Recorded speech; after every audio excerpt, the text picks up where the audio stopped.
What's going on? You're listening to King Cam's Ujumbe's podcast. Ujumbe means message, and today's message is East African Crusades. Yes, I said it. East African Crusades. Check this out. In East Africa, a series of crusades were fought on her fertile soil. Some had its origin 400 years before the popular medieval crusades, but soon melted into the European and Arab War in one way or another. Consequently, some tried to stay neutral, while others took a side in the war due to religious or political reasons. Hence the prophetic Bible scripture, princes shall come out of Egypt, Ethiopia shall soon stretch out her hands unto God. Psalms 68:31. Who was involved in these campaigns? Was it Egypt, Sudan, and Ethiopia? Or all of them? Maybe was it because of foreign influence? And what side were they on? Were these groups in Africa Christian or non-Christian? Did they have or may have helped other nations, African and non-African? Did small groups inside of each nation or faction had beef or issues with each other? Which sect or religious sect was involved in this fighting? So we're going to discuss how they got involved in the war, as well as prove that the East African nations had a hand in becoming in the outcome. And during the campaigns, they used different methods, such as unity, to maintain their sovereignty. All right? Now, since the dawn of time, Sudan's territories merged the lands of Kush, Darfur, and Nubia, thus becoming part of the various Nile River civilizations. Nubia, or of Egypt, was below the first cataract of the modern state of Egypt.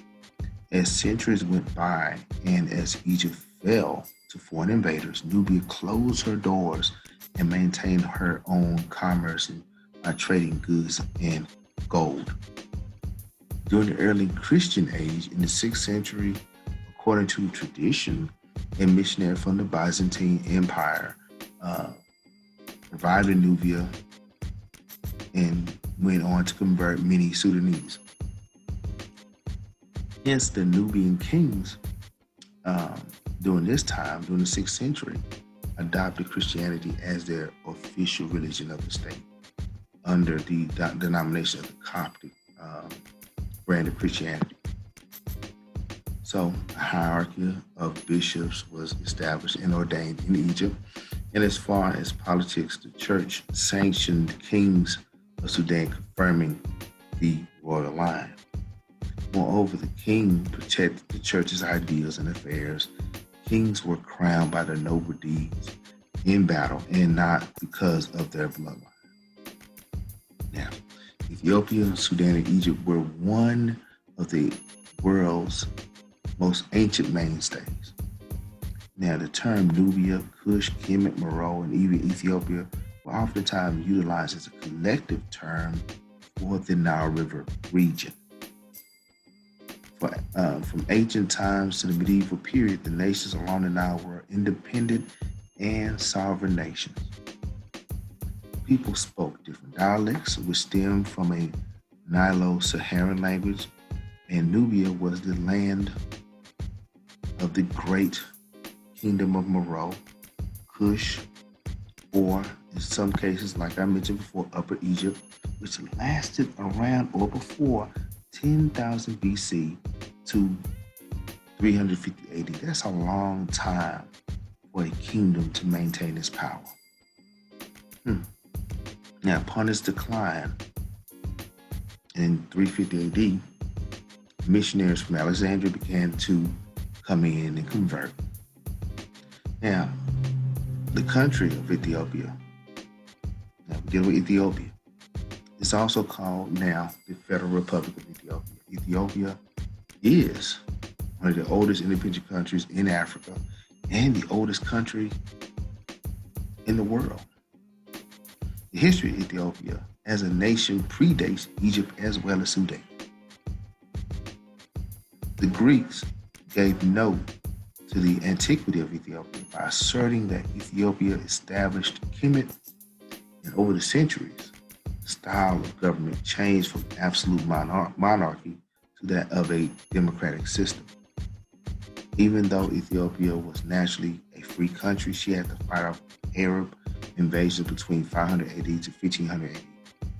And even the Europeans scrambled for Africa in the late 1800s. Now, towards the end of the scramble, the capital of Ethiopia was established in Addis Ababa. The founder of the capital was Emperor Menelik II. Before the check and balance system, Ethiopia had a governing authority called the Crown Council of Ethiopia. So they had their own way of handling things before Europeans wanted to make their world free for democracy.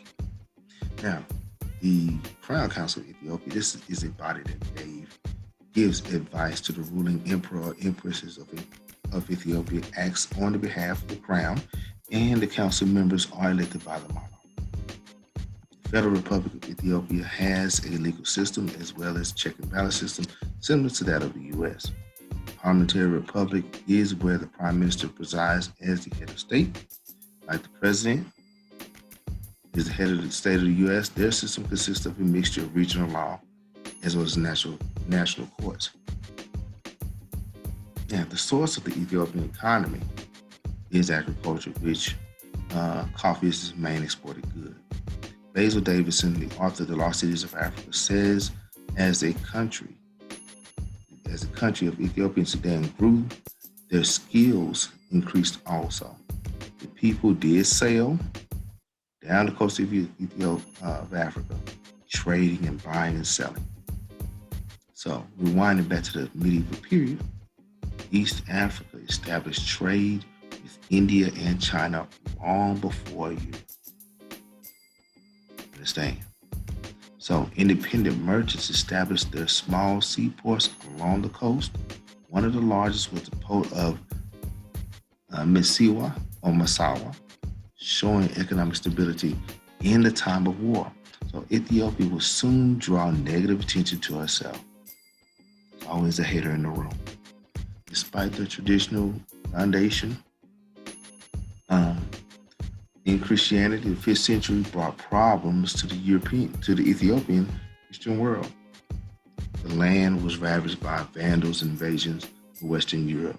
Most of the Europeans were looking for this figure called Prester John.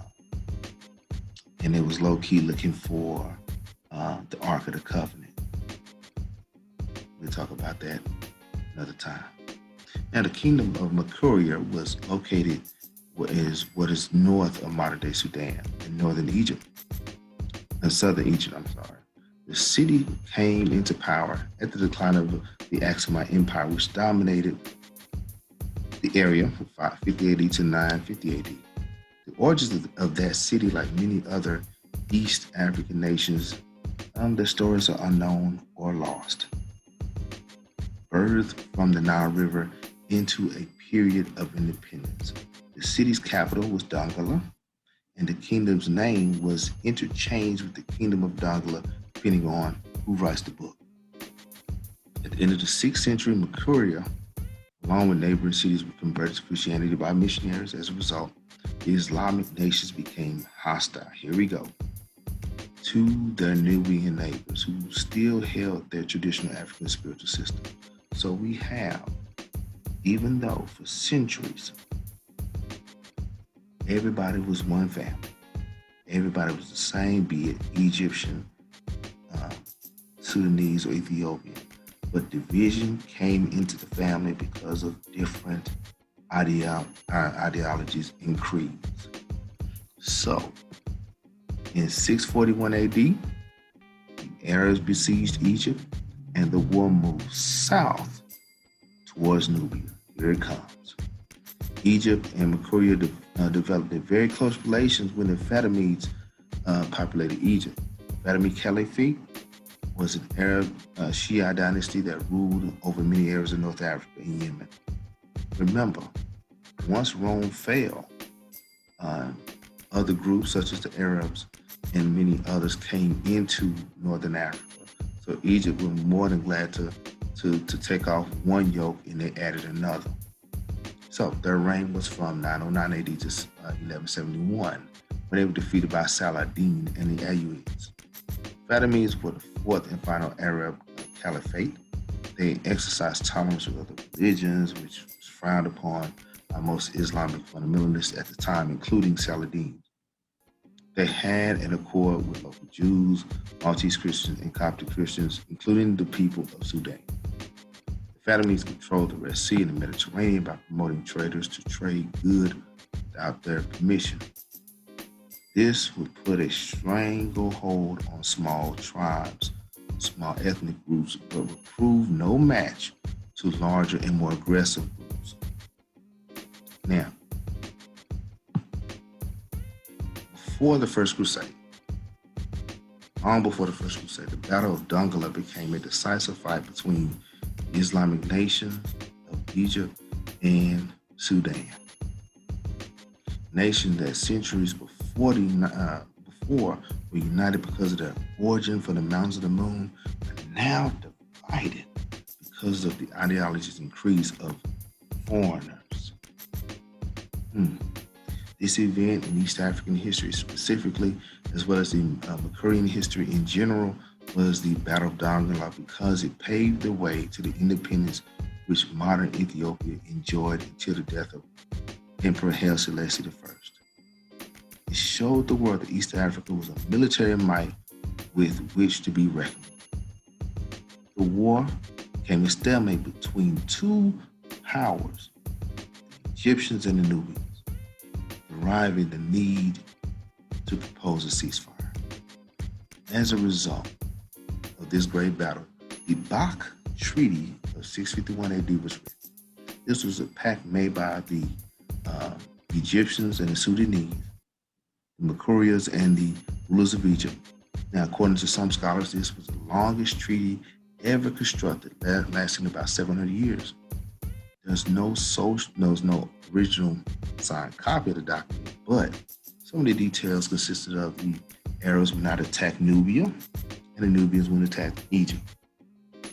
Citizens of the two nations would be allowed to freely trade and travel between the two states and would be guaranteed safe passage while in the other nation. Immigration to and settlement in other nations was forbidden. Fugitives would be extradited. Nubians were responsible for maintaining mosques for Muslim visitors and so on. Egyptians had no obligation to protect Nubians from attacks by third parties. So it kind of sounded one-sided to me. Now, the most important factor of this extortion or treaty was the yearly importation of slaves to Egypt. So now we're starting to see a little bit of the Arab slave trade. Only the best prisoners of war were sent to Egypt. None of the elderly, no children, but both male and female. Almost every year there was about 300, over 300 Africans were sent from Nubia to Egypt.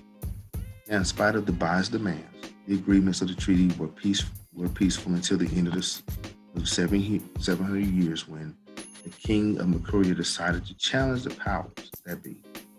Under its regulations, cities such as Makuria began to thrive. They would annex neighboring Nabatea and became a viable and prosperous nation from 750 to 1150 AD. The people of Makuria became literate, and their own alphabet was a mixture of Greek, Coptic, and Nubian.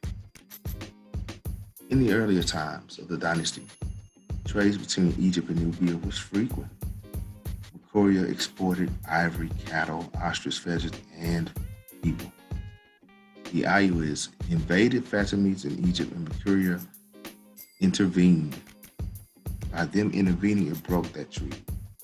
The city of Alodia, or Alwa, was the southernmost city of Sudan, and it was centered south of the Great Bend of the Nile River. Now, due to the history and lack of excavation, we don't know what happened to the city. According to scholars, the first reference to the city began during the reign of these individuals in Meroe. And the fall and decline of Makuria happened in the city of Alodia. Now, in 1173, Shah was particularly successful. He was a leader. He was successful in a campaign. He was able to penetrate Nubia from Egypt, and he captured Ibrahim, the leader of the rebellion. Since Egypt was still at war with European nations in the Crusades, they thought it was necessary to capitalize on the wealth of their southern neighbors. Not to mention, what they was trying to do was surround Jerusalem by going south and circling around. In the book by Davidson, Lost Cities of Africa,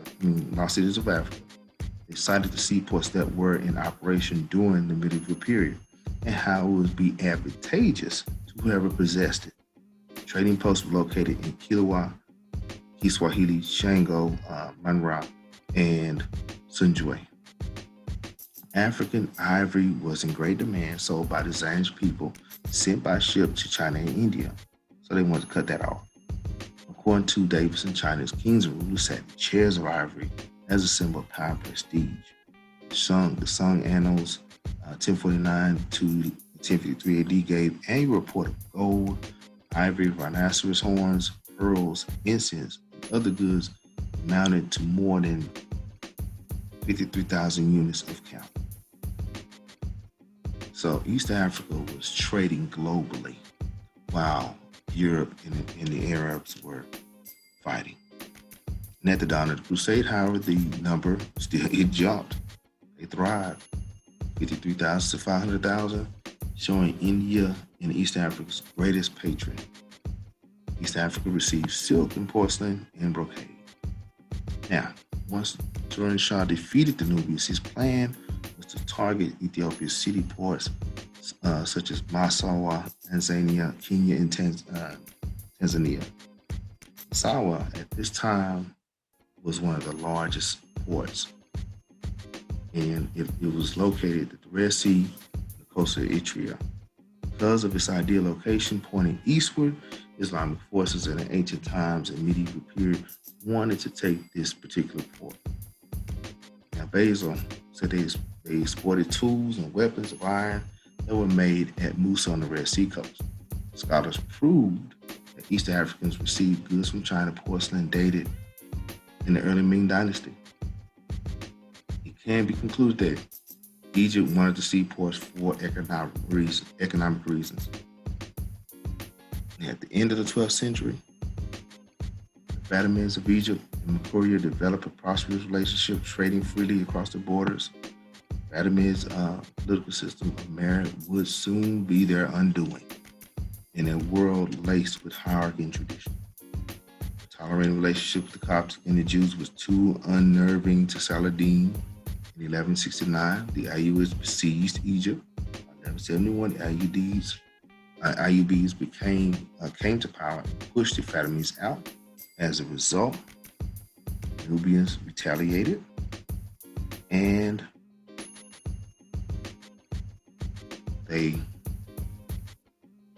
fighting ensued. Now, since trade was the median that dominated the Red Sea, and the spread of Christianity was automatic on the Red Sea side, by way of the Aksum Kingdom of Ethiopia, according to Kevin Shillington in his book, The History of Africa, the aggressive internal expansion of Christianity came through the Ethiopian Zigwe dynasty. So we have the Egyptians coming from the north to Sudan with Islam in tow, and we have the Ethiopians from the south with Christianity in tow. And they are clashing. Families are fighting because of different ideologies. We see it now. The Zingwe kings commanded a large army in Christian settlement and pushed south of Lake Tana to the John. And new conquests were supported by a presence of missionaries. Zigwe dynasty ruled Ethiopia from 1137 to 1270. This name derived from the phrase Agal, which means Agal, referring to the Agal family. Most scholars believe the beginning of the Zigwe dynasty came at the end of the Aksumite Empire in 960 AD. Political marriage was formed between the daughter of the last Aksumite king, and however, most of the details of this information was lost. The most notable king was King Lalibela. Now, in 1189, King Gigwe Meskel Lalibela ascended to the throne as ruler of Ethiopia. He was a member of the Zigwe dynasty. He was born in Roha, and he was given the name Lalibela because of his miraculous swarm of bees hovering above his head, signifying that he would become Negus, or king of Ethiopia. King Lalibela was soon exiled by his nephew, Nakweto, the Ab, who wanted the throne for himself. This is the reason why some scholars believe that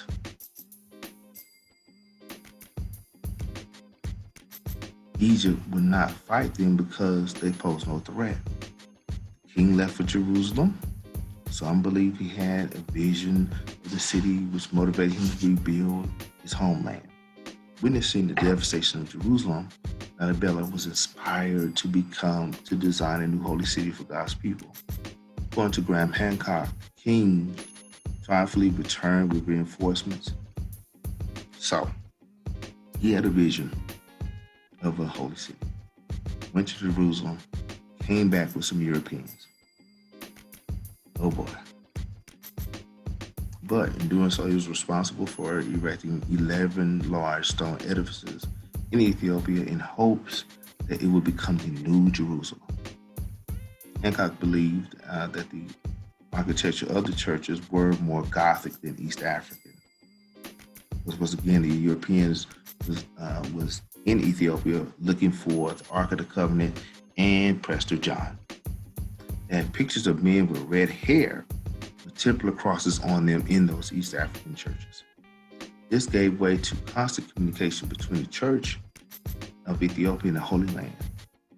And after being in fellowship with the Egyptian Coptic Church, the Ethiopians would soon evolve to their own religious system, which with its own individual characteristics. Some sources state Sudan and Ethiopia pose no threat to Egypt, and the religions of Ethiopia are Christianity, Islam, and other East African beliefs. Christianity in Ethiopia is their most popular religion, and however, its climb into prominence was not an easy one. The trail of East Africa maintained profitable trade between India and parts of Asia. Still, during the Crusades, trading between Ethiopia and Asia doubled. The ideal strategy is to push their forces south. So, Egypt was trying to push south, take the seaports, and proceed to conquer Yemen. By doing so, the Egyptians would be able to take Jerusalem, surrounding them on both sides. In 1174, the alliance between the rebels of Sudan and the reigning Qais Abdullah were suppressed by Shah's forces. So, Sudanese and Ethiopians, some of those alliances began to rekindle, began to reaffirm themselves like, hey, we are family, we are supposed to be united. Being able to receive imports and goods from India and China, would enable them to fuel their campaign against these outsiders. Many sources claim that Saladin was only involved in a crusade fight against the Europeans. This is true. However, his brother, Turan Shah, campaigned the southern front. His brother in Egypt was trying to push south to Nubia and trying to crush the Ethiopians, cross to Yemen, and go up to Jerusalem.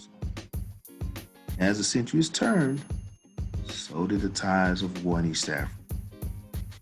The Ethiopian people saw themselves as a chosen people. direct descendants of ancient Israel. Their ritualistic belief stems from the Old Testament. According to Shillington, 1270 AD, a new line of kings emerged under the banner of the Solomon dynasty.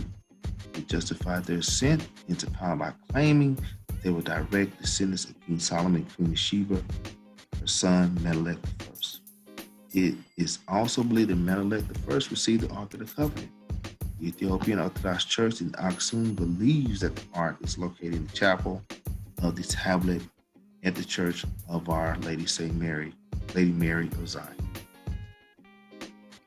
Centuries later, 1529, a Muslim general by the name of Ahmad bin Ibrahim saw Christian Ethiopian as a constant threat.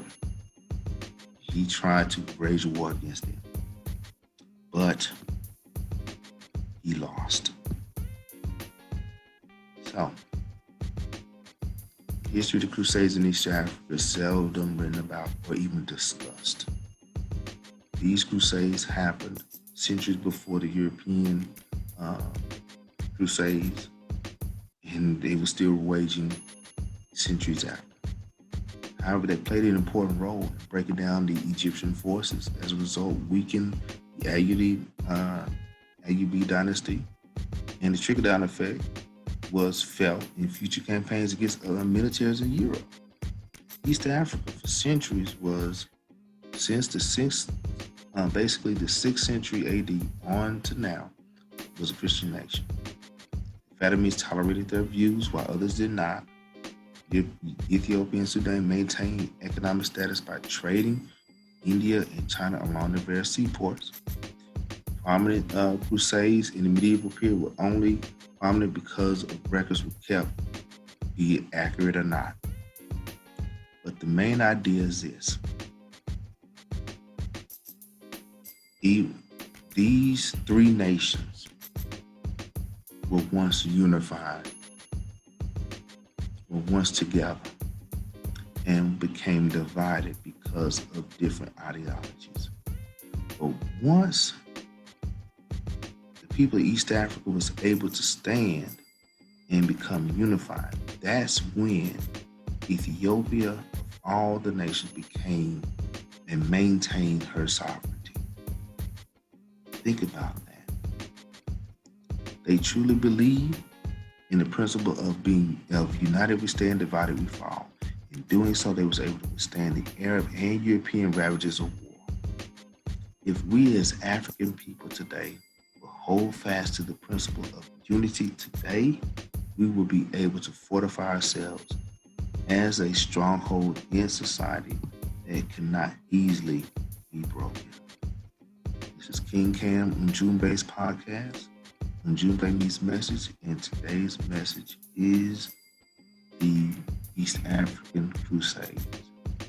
If you like what you hear, you can hit the follow button, or if you like to share. There's much more to come. We have much more to discuss.